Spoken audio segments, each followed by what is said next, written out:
Hello guys, നമ്മൾ ഈ ഡാൻസിനൊക്കെ use ചെയ്യുന്ന അലത്ത നമ്മുടെ വീട്ടിൽ തന്നെ സിമ്പിളായിട്ട് ഉണ്ടാക്കാം കേട്ടോ. അതിനായിട്ട് നമ്മൾ ഇതേപോലെ ഒരു ചട്ടി വെക്കുക. അടുപ്പ് കത്തിക്കേണ്ട ആവശ്യമില്ല. ഇപ്പോൾ അതിലേക്ക് കുറച്ച് പഞ്ചസാര ഇട്ട് കൊടുക്കാം. പിന്നെ ഒരു സ്പൂൺ ശർക്കര ഇതേപോലെ ചീകി പൊടിയാക്കിയത് ഇട്ട് കൊടുക്കാം. പിന്നെ കുറച്ച് ചായപ്പൊടി, എല്ലാം ഓരോ ടീസ്പൂൺ വെച്ചിട്ട് മതി കേട്ടോ. പിന്നെ ജീരകം, പിന്നെ നമുക്ക് ആവശ്യം കാപ്പിപ്പൊടിയാണ്. ഇത്രയും സാധനങ്ങൾ ഇട്ട് കൊടുത്തതിന് ശേഷം ചട്ടിയിൽ നിന്ന് ഇതിങ്ങനെ നടുഭാഗം ഒന്ന് മാറ്റിയിട്ട് ഇതേപോലെ ഓരോ സൈഡിലേക്കും ആക്കി കൊടുക്കുക. എന്നിട്ട് നമ്മൾ ഇപ്പോൾ ഒന്നും അടുപ്പ് കത്തിക്കേണ്ട ആവശ്യമില്ല കേട്ടോ. എന്നിട്ട് നമ്മൾ ഇതേപോലെ ഒരു പാത്രം അതിൻ്റെ നടുവിലേക്ക് വെച്ച് കൊടുക്കുകയാണ്.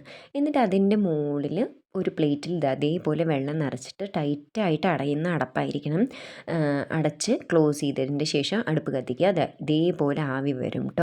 ഒരു 10 to 15 മിനിറ്റ് വെച്ച് കഴിഞ്ഞാൽ ഇതേപോലെ ഒരു ലിക്വിഡ് നമുക്ക് ആ പാത്രത്തിൽ കിട്ടും. ആ പാത്രത്തിലാണ് ശരിക്കും ഇത് കിട്ടിയത്. അത് എനിക്ക് എടുക്കാൻ സമയം കിട്ടിയില്ല. ഞാനതിനെ വേറൊരു പാത്രത്തിലേക്ക് ആക്കി. എന്നിട്ട് അതിലേക്ക് നമ്മൾ ആവശ്യത്തിന് കുങ്കുമം ആഡ് ചെയ്ത് കൊടുക്കുക. എന്നിട്ട് അതേപോലെ ബഡ്സ് കൊണ്ട് നമ്മുടെ കയ്യിൽ ഇട്ട് കൊടുക്കുക കേട്ടോ.